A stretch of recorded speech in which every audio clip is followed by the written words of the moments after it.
California, a former soldier is filling out disability paperwork for the third time, describing a cancer no one in her family ever had, caused, she believes, by water she was handed in a canteen and told was safe.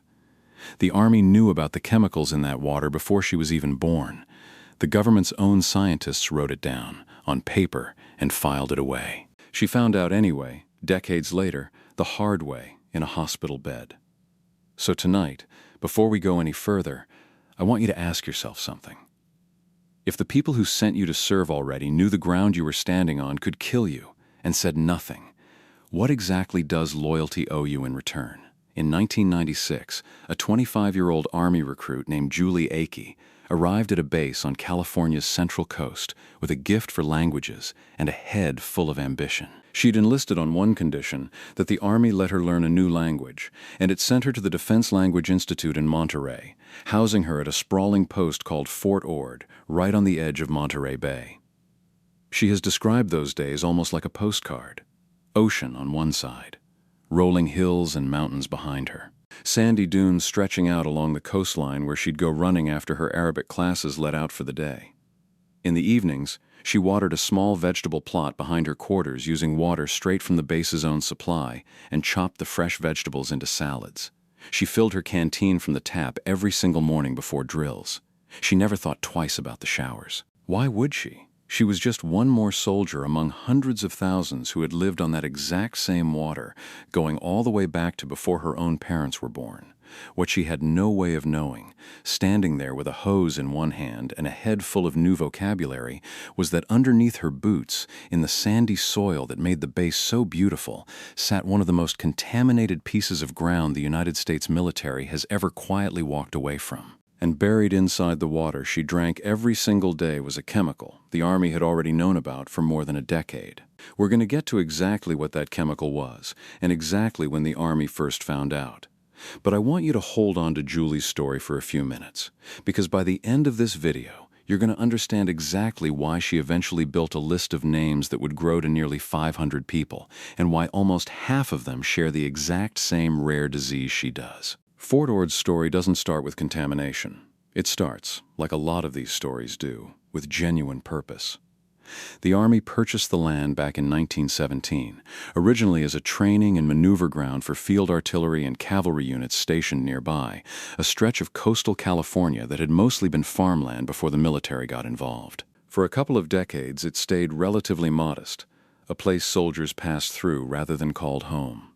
Everything changed with the Second World War. Fort Ord exploded into one of the largest training installations in the entire country, processing well over 1,500,000 troops as it prepared soldiers bound for the Pacific Theater, wave after wave of young men learning to fight in a war that would define the rest of the century. After the war ended, the base didn't slow down. It became a basic training center, and for the next 3 decades it stayed one of the busiest posts in the Army, training soldiers headed for Korea, and later, in staggering numbers, training soldiers headed for Vietnam. If this kept you thinking, subscribing means the next one lands in front of you the moment it drops. By the 1970s, it had also become home to the 7th Infantry Division, a unit that would call Fort Ord its base for years. Over its entire 77-year lifespan, an estimated 1,500,000 men passed through those gates, which gives you some sense of just how many lives eventually intersected with this single piece of California coastline. For most of them, it was exactly what Julie described. Beautiful, formative, the place where their entire military identity was built. But behind the ocean views and the sand dunes, there was, in the Army's own words, the dirty work of soldiering, and that dirty work left a mark on this land that no amount of postcard scenery could hide. Recruits threw live grenades into a set of canyons soldiers nicknamed Mortar Alley, an area used for decades as an impact zone for live ordnance training. Airplane mechanics hosed down aircraft with industrial solvents in open air, stripping paint and cleaning engine parts with barely any protective equipment at all. One former mechanic, a man named Kurt Gandy, who worked at Fort Ord's airfield from the 1970s into the 1990s, described the routine in blunt, physical detail decades later. He said the chemicals got on his body, got in his face, splashed onto his skin as he sprayed them under 250 pounds of pressure, atomizing solvents like toluene and xylene straight into the open air around him. On Fridays, crews would load barrels of used flammable liquid onto forklifts and haul them down a bumpy sandy road to a burn pit where broken aircraft parts and old tank hulks sat waiting. Once a month, airfield firefighters would deliberately light the toxic sludge on fire, let it burn, and then practice extinguishing it with foam, treating a live chemical bonfire as a training exercise. Soldiers poured toxic substances straight down drains. They sloughed chemical sludge into underground storage tanks that would eventually rust and leak. They discarded 55-gallon drums of caustic waste directly into the base's own landfill, a dump that officials would later tell the public was basically just an ordinary small-town landfill, filled with food scraps and broken furniture, conveniently leaving out the part where paint thinner and industrial solvents banned from open landfills today were sitting in that same soil. I want to slow down on Mortar Alley for a second, though, because grenades and live ordnance leave behind a different kind of danger than a chemical drum, one that doesn't dissolve into groundwater and doesn't show up on a blood test. It just sits in the dirt, waiting. For decades, Fort Ord operated multiple live fire ranges and impact areas across thousands of acres, and when the base closed in 1994, an unknown quantity of unexploded ordnance simply stayed buried exactly where it had landed. Today, an unexploded ordnance safety officer still works parts of the former base, walking sections of what is now a national monument, recovering old munitions from land that hikers, mountain bikers, and horseback riders pass through every single weekend. Large sections of the old impact range remain fenced off entirely, closed to the public indefinitely, because nobody can guarantee with full confidence that every single shell buried in that sand has already been found. So while the groundwater contamination is the slower, quieter danger running underneath this story, there's a second, far more immediate one sitting just a few feet under the surface of some of the most popular hiking trails in the entire region, one that could, in theory, still detonate.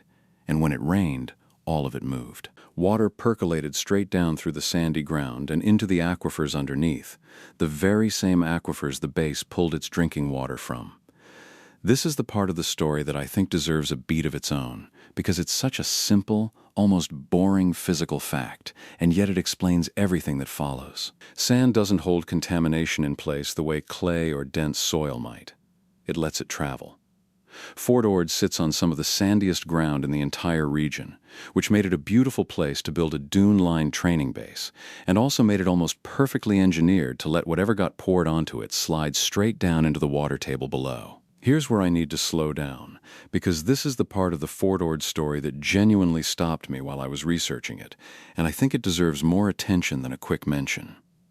In 1982, an internal Army hazardous waste inventory report documented exactly what kinds of chemicals were being handled and discarded across the base. 2 years after that, in 1984, an anonymous caller tipped off Fort Ord officials that roughly 30 55-gallon drums, containing around 600 gallons of what was described as a solvent-type liquid, had been illegally spilled at the site. An Army report confirmed it. State regulators eventually ordered a cleanup 2 years later, determining the Army had mismanaged the site in a way that threatened both ground and surface water. By 1985, scientists working at the base had already discovered dozens of pollutants in the groundwater, including a chemical called trichloroethylene, an industrial degreaser commonly known by its abbreviation, TCE. That same year, the Army's own early well testing near the landfill detected TCE, and it kept detecting it 43 separate times between 1985 and 1994. 18 of those 43 readings exceeded legal safety limits. One single reading came in at 5 times the legal limit, and TCE was only ever one piece of the puzzle. Investigators eventually identified more than 40 separate chemicals of concern sitting in the soil and groundwater across the base. I think it's worth actually explaining what TCE does inside a human body, rather than just repeating the word cancer and moving on, because the mechanism itself is what makes this chemical so dangerous in the first place. According to Thomas Burke, an environmental epidemiologist at Johns Hopkins who spent years studying sites exactly like this one, TCE circulates through the body remarkably efficiently, whether you breathe it in or drink it. It doesn't just pass through and leave. It's strongly linked to the development of kidney cancer specifically, he's noted, and is suspected in several other cancers as well, including the exact blood cancers that keep showing up over and over again in Julie Akey's growing list of names. Burke also pointed out something that I think undercuts the Army's entire defense in this story. It wasn't recognized as being this toxic back when it was being used, he said, and they threw it on the ground after use. They used a ton of it. Now, it's the most pervasive groundwater contaminant we have. That's not a chemical company hiding a known danger. That's an entire era of military operations built around a substance nobody fully understood yet, followed by decades of institutional silence once the science finally caught up. Now, here's the part I promised you at the very beginning, the detail that turned my stomach a little more than anything else in this entire investigation. In 1985, the same year all of this testing was underway, contractors brought in to investigate the contaminated groundwater were explicitly warned, in writing, not to tell community members what they found in the drinking water. Not the media, not even local public agencies. That instruction exists in an actual military memo. And that same year, while internal documents were confirming elevated levels of TCE in the aquifer, an Army official told several local newspapers, on the record, quote, "There never have been any test results that indicate that Fort Ord's water was unsafe. Read those two things back to back one more time." A memo instructing contractors to stay silent. A public statement, the same year, insisting nothing had ever been found. That's not an accident of bureaucracy. That's two sentences that cannot both be honest at the same time. If you're finding this as infuriating as I did, stick with me, because we haven't even gotten to what happened after the base actually closed. And that part of the story might be even more frustrating than what you just heard, because it involves the exact people who trusted the Army enough to build them a university. In 1990, the Environmental Protection Agency placed Fort Ord on its list of the most polluted sites in the entire country, officially designating it a Superfund site, a category reserved for locations contaminated seriously enough to pose a genuine risk to human health and the environment. 4 years later, in 1994, the base itself formally closed under a federal process known as base realignment and closure, becoming, at the time, the largest United States military base ever shut down, a stretch of coastal land roughly the size of the city of San Francisco, 28,000 acres in total. And here's where the story takes a turn that I think most people outside this region have absolutely no idea about. Because Fort Ord didn't just close and sit abandoned behind a fence the way you might picture a contaminated military site. Most of the land was returned to the state of California and redeveloped. A new public university, California State University, Monterey Bay, opened directly on the former Maine garrison, with students living in refurbished former Army housing. A sweeping national monument opened across the dunes and hillsides, drawing more than 1,500,000 hikers, mountain bikers, and horseback riders every single year across 85 miles of trails. And in the neighborhoods surrounding the old Superfund landfill, brand new subdivisions went up, complete with million-dollar homes, built directly across the street from a toxic cleanup site that, as of this recording, is still not finished more than 3 decades after it started. Local water officials will tell you, accurately, that today's drinking water comes from different sources and is treated before it reaches anyone's tap. But the ground underneath all of that university housing, all of those hiking trails, all of those million-dollar homes, is the exact same ground Kurt Gandy sprayed solvents onto in the 1970s, and the cleanup crews working underneath it are, as one former Water District board member put it, watching the pollution get deeper every single time it rains, as toxins already sitting in the soil leach further down into the water table below.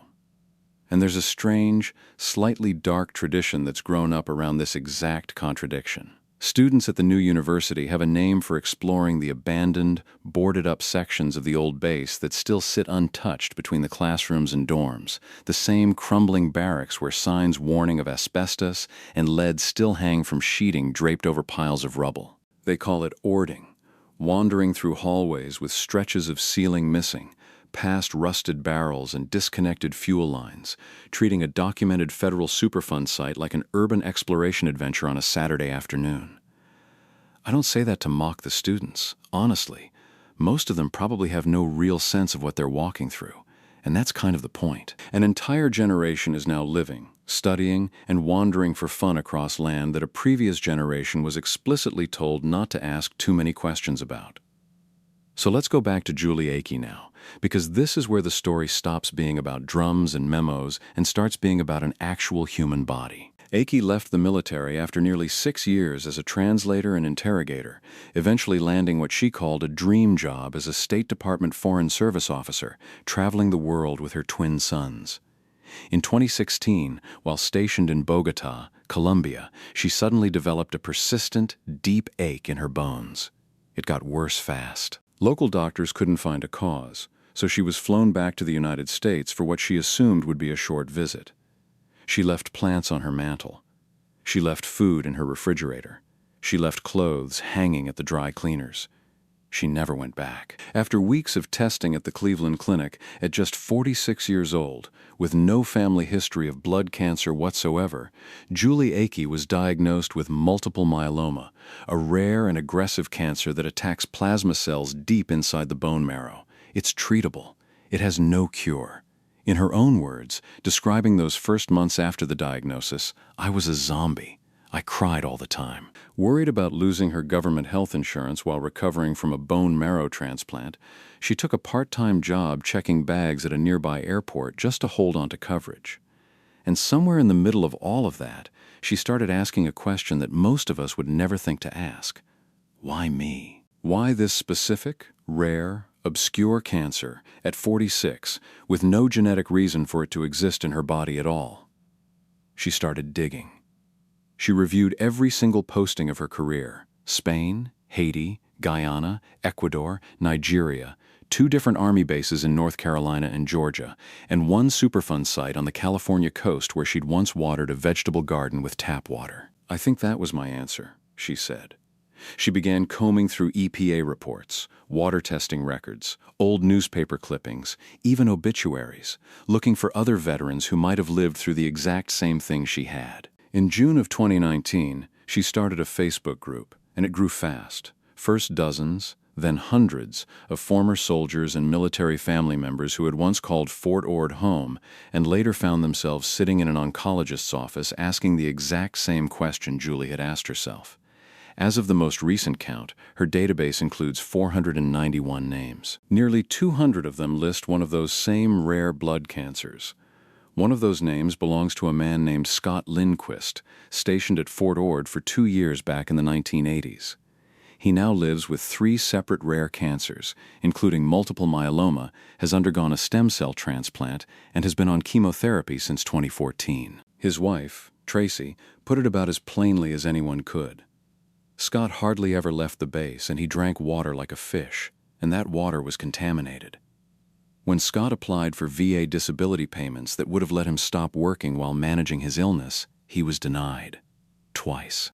He kept driving a van for $11 an hour, shuttling adults with developmental disabilities to daily programs, even changing the oil himself when the van needed it, until seizures finally made that impossible. It took years, but he was eventually approved for Social Security disability, not VA disability tied to his service. Social Security, the same safety net available to any American, regardless of whether the government they served ever admitted responsibility for what happened to them. Another name on Julie's list belongs to Debbie Schoenrock, who once lived just around the corner from Akey's own quarters on base. Schoenrock was diagnosed with multiple myeloma in 2009 at 47 years old. She'd lived on base as a military spouse for 3 years in the early 1990s. She'd never been seriously sick before. No family history of cancer whatsoever.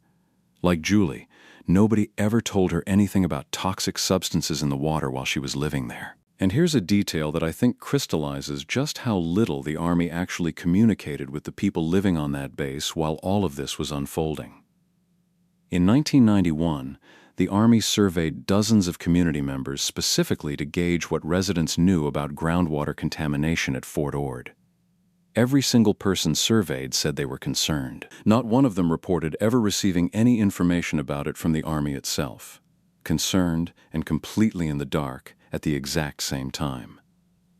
It's worth pausing here to compare Fort Ord to the one case the American military has actually formally admitted to. There is exactly one United States base where the Department of Defense has acknowledged that troops' health could have been damaged by contaminated drinking water: Camp Lejeune, North Carolina, and only during a specific 35-year window, from 1953 to 1987. Federal epidemiologists studying Camp Lejeune found elevated mortality from multiple cancers, including multiple myeloma and leukemia, men developing breast cancer, and higher rates of birth defects and low birth weight among children born to pregnant women stationed there. Congress eventually passed legislation specifically granting Camp Lejeune veterans a presumptive service connection, meaning they no longer had to individually prove their illness came from the water. It was simply assumed, given how long they'd served there and what was now known about the contamination. Fort Ord's contamination involves many of the exact same chemicals, similar decades-long timelines, and eerily similar patterns of denial. And yet the Board of Veterans' Appeals has repeatedly ruled that there is no presumptive service connection for any disease tied to Fort Ord exposure. Not cancer, not stroke, not vision problems, not heart disorders. Every single veteran has to fight their own individual case from scratch against a federal health assessment that is, as of this recording, nearly 30 years old. There's one more thread of this story that I don't think gets told nearly enough, and it involves who actually lived at Fort Ord during and after the base's active years. A woman named LaVon Stone and her husband Donald were living there when the base finally shut down. LaVon worked a civilian job on base, and Donald had served in the 7th Infantry Division. During the years the base was being converted from military property into civilian land, Stone founded an organization called the Fort Ord Environmental Justice Network, demanding answers about the contamination and its impact on her friends and neighbors, who, at the time, made up the only significant black community on California's entire Central Coast. She has spent years describing what it felt like to raise those concerns to state and federal officials and watch them get waved away. "We tried telling everybody," she said, "the state, the federal, everybody. There's so many people who have died of cancer. They have not done anything for the community locally. They just turned their heads. They looked the other way." I think it's worth sitting with that for a second, because it's easy to talk about a contaminated military base as an abstract policy failure, dollars and cleanup timelines and hazardous waste inventories. It's a lot harder to sit with the fact that a specific, identifiable community, one that had put down real roots on that land, watched their neighbors get sick, organized, asked for help, and were told, in effect, not now. Kurt Gandy, the airplane mechanic who spent decades hosing down aircraft with solvents, became one of the loudest voices demanding accountability, alongside LaVon Stone, eventually helping found community groups that repeatedly sued the Army over the contamination. A judge ultimately sided with Defense Department attorneys who argued the lawsuits were moot, since a cleanup was already technically underway. 25 years before that ruling, at a contentious community meeting, Gandy told base commanders something that, looking back now, reads less like an accusation and more like an eerily accurate prediction. He told them, "If we do what we need to do now, nobody will know that we did the right thing. But if we do it wrong, they're going to know, because in about 20 years, people are going to start dying." Reporters investigating this story years later obtained a roster of Gandy's own co-workers from a single day at the airfield back in 1986, 46 pilots, welders, mechanics, and radio engineers, all working the same shift, breathing the same fumes. By the time anyone checked back in on that list decades later, Gandy believed roughly a third of them had already died. When he was actually able to confirm the number, it turned out to be 3, not 13, and even that smaller number brought him to tears. "I feel terrible," he said. "It breaks my heart. Those guys were good guys and they deserved better. So how does the Army justify all of this, even now?" Here's the answer, and I think it's honestly one of the more frustrating parts of this entire story, because it isn't a cover-up in the dramatic sense. It's something quieter and, in some ways, harder to fight. In 1996, the CDC's Agency for Toxic Substances and Disease Registry completed a formal public health assessment of Fort Ord and concluded that there were no likely past, present, or future health risks from exposure at the base. That single conclusion, from 1996, is still, as of this recording, the official government position used to deny disability claims from Fort Ord veterans today. Nearly 30 years old, based on limited data collected before medical science even fully understood how chemicals like TCE actually behave inside the human body over the course of decades. One environmental epidemiologist who reviewed the assessment years later, a former EPA official from Johns Hopkins, described it about as bluntly as a scientist ever describes anything. A 1990s health assessment is a weak thing, he said. Another scientist who had worked directly at the base as an EPA-funded advisor pointed out that the report claimed there could not be future health effects.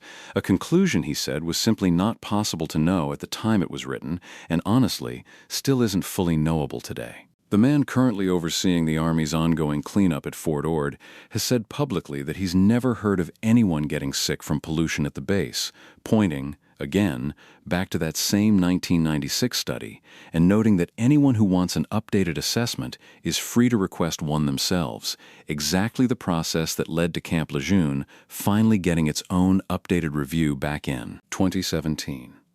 As of the most recent reporting available, no one at Fort Ord had successfully triggered that same kind of formal update. Even Leon Panetta, a former Secretary of Defense who grew up next door to Fort Ord and went through his own basic training there, has been unusually direct about this pattern. Too often, he said, the military does whatever is necessary at its bases to ready troops for war, and they don't spend a lot of time worrying about the implications of what will happen once they leave. He went further, saying veterans absolutely have every right to ask whether their illnesses stem from a failure to properly clean up after itself, and that in those situations there is liability, and somebody has to take care of the people who've been adversely affected. That brings us back, one more time, to the open loop I planted at the very start of this video, because I think this is genuinely where the story stands right now, unresolved, in real time, as you're watching this.